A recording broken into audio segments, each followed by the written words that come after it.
আজকে আমি বাঁধাকপির পিঠে বানাবো। একটা বাঁধাকপি নিয়েছি, বাঁধাকপিটা কেটে নিয়েছি।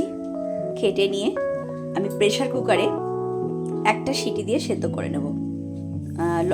কাঁচা লঙ্কা দেব আর অবশ্যই লবণ দেব। দেখুন, পেঁয়াজটা আমি কুচিয়ে নিয়েছি। এবার এটা কি করব, এই গরমটার মধ্যে এটাকে আমি দিয়ে রেখে দেবো। পেঁয়াজটা একটু হাফ সেদ্ধ হাফ বয়েল হয়ে যাবে। পেঁয়াজটা নাহলে কাঁচা থাকবে, একদম ঠান্ডা হওয়ার পর মাখলে। এটা আমি তো এখন মাখবো না, জাস্ট ঠান্ডা হবে, তারপর আমি হাত দিতে পারবো। প্রচণ্ড গরম আছে এখন এটা।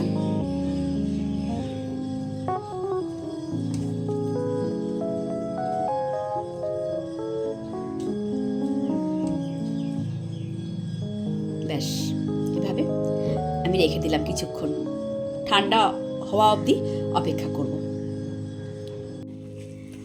আমি এবার এই বাঁধাকপিটা ঠান্ডা হয়ে গেছে, ওটাকে একদম ভালো করে মেখে নেব।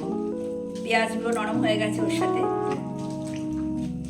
একদম চটকে নেব।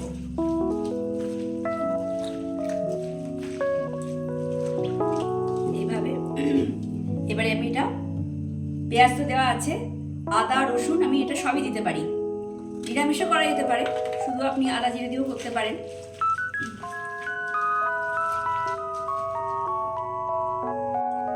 এরপর হলুদ,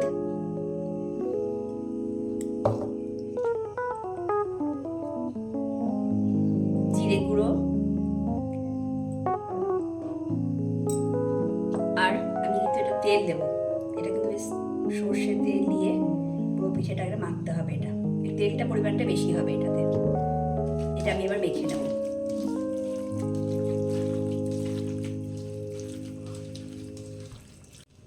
এইবারে এটা আমি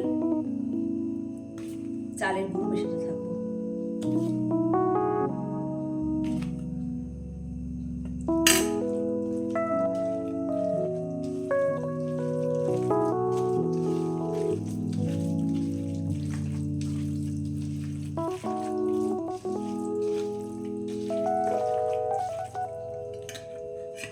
এটা যতক্ষণ না একটু শক্ত হচ্ছে, একদম পাতলা আছে তো, বেশ বেশি লাগবে চালের গুঁড়োটা।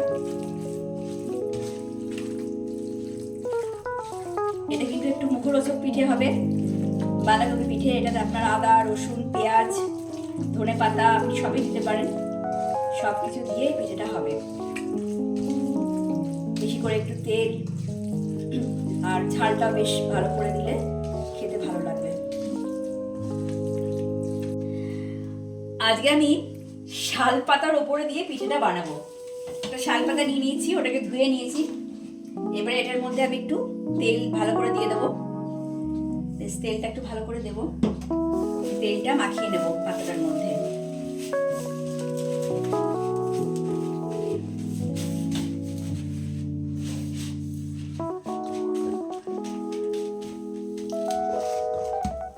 তাওয়ার মধ্যে আমি শাল পাতাটাকে বসিয়ে দিলাম। এরপরে আমি যে বাঁধাকপি যে ব্যাটারটা বানিয়ে নিয়েছি, এইটা এবারে আমি এখানে দেব। দেখুন, এটা বেশ আমি একটু মোটা করে দেব।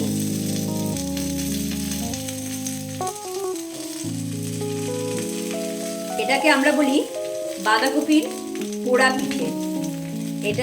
এটার মধ্যে আপনি চারকোল যে এটা পাবেন, স্মেলটা, স্মোকি যে স্মেলটা, সেইটার মধ্যে পাবেন। এই যে এটার মধ্যে পুরো আমি বসিয়ে দিলাম, বেশ মোটা। গ্যাসটা কিন্তু একদম সিমে থাকবে, আস্তে আস্তে হবে। আর এই পাতাটাও আমি একটু তেল মাখিয়ে,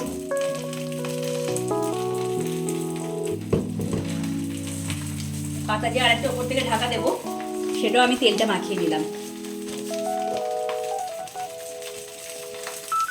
এবার ওপর থেকে এটাকে চাপা দিয়ে দেবো। এর মধ্যে আপনার পিঠেটা হবে।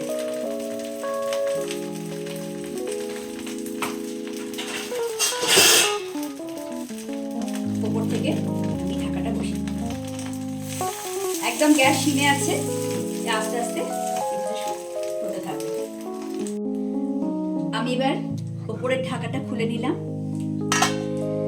মোটামুটি এটা আমার 20 মিনিট লাগলো এক পাশটা হতে। ওপরে শাল পাতাটা তুলে নিচ্ছি। দেখুন ওপরটা হালকা সেদ্ধ হয়ে গেছে। আমি একটু ওপরে এবার তেল দিয়ে দেবো। আমি তেল উল্টাবো দিয়ে তেলটা বুলিয়ে দিলাম। এইবারে আমি এই পাতাটা ঢাকা দিয়ে দিলাম। পাতা সদ্য উল্টাবো।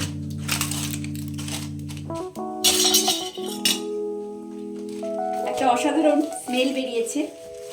স্মেলটা তো আপনাদের দিতে পারছি না, তবে আপনারা নিজেরা বানিয়ে খেয়ে বুঝতে পারবেন এটা সত্যি অসাধারণ একটা ইউনিক পিঠে।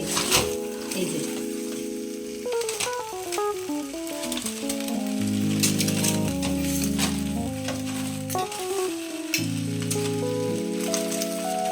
পুরো উঠে দিলাম। দেখুন তলের পাতাটা একদম পুড়ে গেছে। এবারে আর ঢাকা দেবো না, এদিকটা তো হয়ে গেছে আমার। এই পাশটা আমি পরে দেখাবো। এই তলার দিকটা আস্তে আস্তে হতে থাকবে। মোটামুটি আরো 20 মিনিট সময় লাগবে এটা হতে। পাতাটা আমি উপরে পাতাটা সরিয়ে ফেলছি।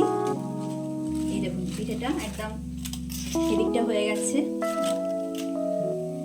এই শাল পাতার যে একটা পোড়া গন্ধ, এটা পিঠেটার সাথে মিশে গেছে। এই চারকোলের গন্ধটা এখান থেকেই পাবেন। হয়ে গেছে।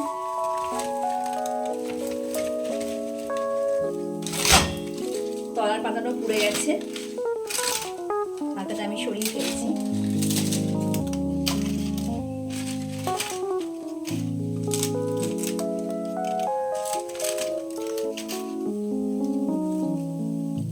এই দেখুন পিঠেটা, এটা আপনি চা বা কফি দিয়ে খাবেন, অবশ্যই খাবেন, খুব ভালো লাগবে। পুরো চারকোলের একটা স্মোকি একটা স্মেল এর মধ্যে এসছে।